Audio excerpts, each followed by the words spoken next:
if YouGov called you up, Matt, as I'm sure they have, who would you say you thought would win the World Cup? I'd say Brazil, but it's who I want to win the World Cup is obviously England. And the problem I have is that I think England football fans have always been fairly realistic, but you start to dream and you think, you know what, if we can get out the group, then we'll probably get to the quarter-final. If we get to the quarters, we'll probably do the semis. Right, I think we'll be in the final, and then it's anyone's game, we're going to win it.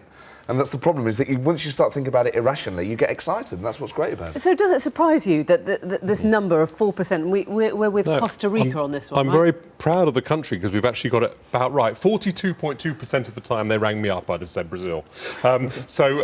Basically, if we've simulated the tournament tens of thousands of times, and 3% of the time, England win the tournament when you do that, based on our class.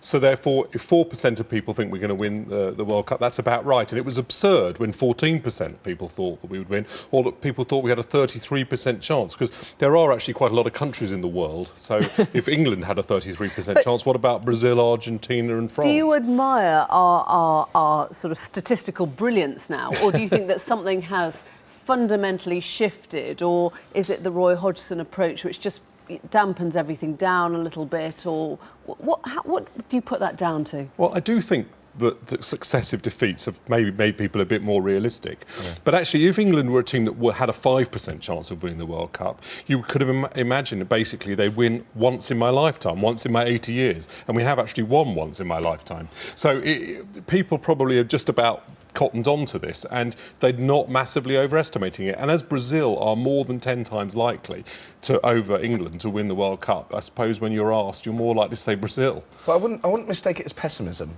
People will try and control themselves, but the moment on Saturday at 10:30, people are in the pubs watching it or sat at home watching it, and the commentary starts, and they say, right, look at the lead in the line now. It's Sturridge and Lampard up front, Sturridge and Lambert up front with Lallana behind. Sterling's playing as well. Oxlade-Chamberlain and Barkley. Immediately you go, this is it.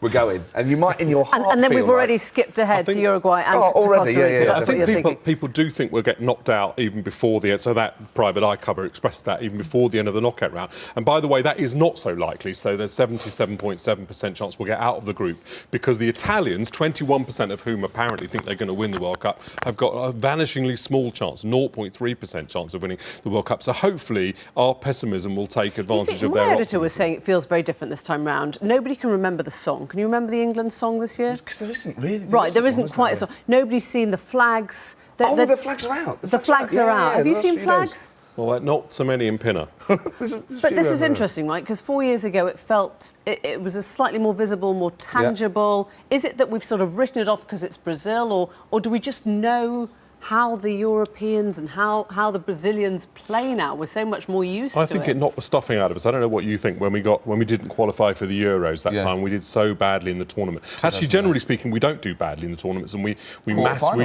yes, and that's actually not a bad result. I mean, after all, we're not the biggest country in the world, so between 4th and 8th in the world is actually not a bad ranking. And if you're 4th and 8th, you're going to get knocked out in the quarterfinals. Do you ever think there's an economic element to this? That when Argentina's going through a military coup, when it's really down, it pulls off a World Cup win.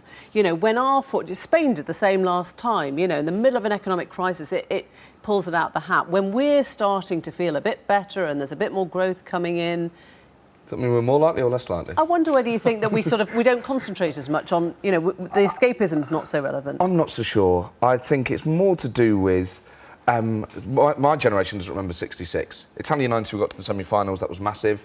Euro 96, when we hosted it, was a huge watershed for this country. And that did coincide with the period where it felt like Britain was changing. Yeah. We were emerging from the dark days of hooliganism, the economy was growing again, there was Britpop.